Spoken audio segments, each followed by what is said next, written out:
এলাকার মাঠের সবচেয়ে ভালো খেলোয়াড়গুলারে একসময় বিদেশ চলে যেতে হয়। কয়েক বছর আর হাতে ব্যাট থাকে না, পায়ে ফুটবল থাকে না, থাকে শুধু কাজ। প্রত্যেকদিন নিয়ম করে বিকেলে মাঠে আসা ভাইটা রোজ নিয়ম করে কাজে ডুবে থাকে।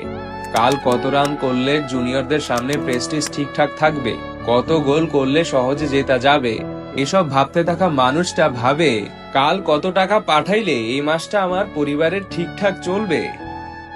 মাগরিবের আজান দিলে খেলা থামিয়ে দিয়ে যে ভাইরা সবাইকে মসজিদের দিকে নিয়ে যেত, তাদের আজকাল দেখা যায় না এলাকার মসজিদের সেই নামাজের কাতারে। নামাজ শেষে চায়ের দোকানে জমতো আড্ডা, সেদিনের খেলার বিশ্লেষণে মেতে থাকতো সবাই। কেউ বলতো, আজ তুই ভালো খেলেছিস। আরেকজন বলে উঠতো, তোর বলে লাইন লেন্থ নাই বেটা, তোকে আর বোলিং দেয়া যাবে না। আজ আর সেই আড্ডার আসর জমে না, খেলা নিয়ে কোনো উত্তেজনাপূর্ণ আলোচনাও নেই। এলাকার সে চায়ের দোকানের বেঞ্চগুলোতে এখন আর জটলা বাঁধে না। সময়গুলো যেন একেবারেই হারিয়ে গেছে। কয়েক বছর পর যখন আবার সেই ভাইয়েরা দেশে ফিরে পুরনো টানে মাঠে আসে, বলও করতে যায়, বল নো বল হয়, বলে লাইন নেই, বল ওয়াইড হয়।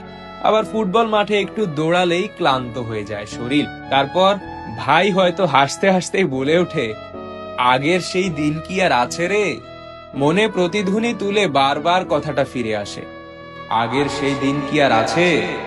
দিনগুলো যে হারিয়ে গেছে, দিনগুলো অতীত হয়ে গেছে।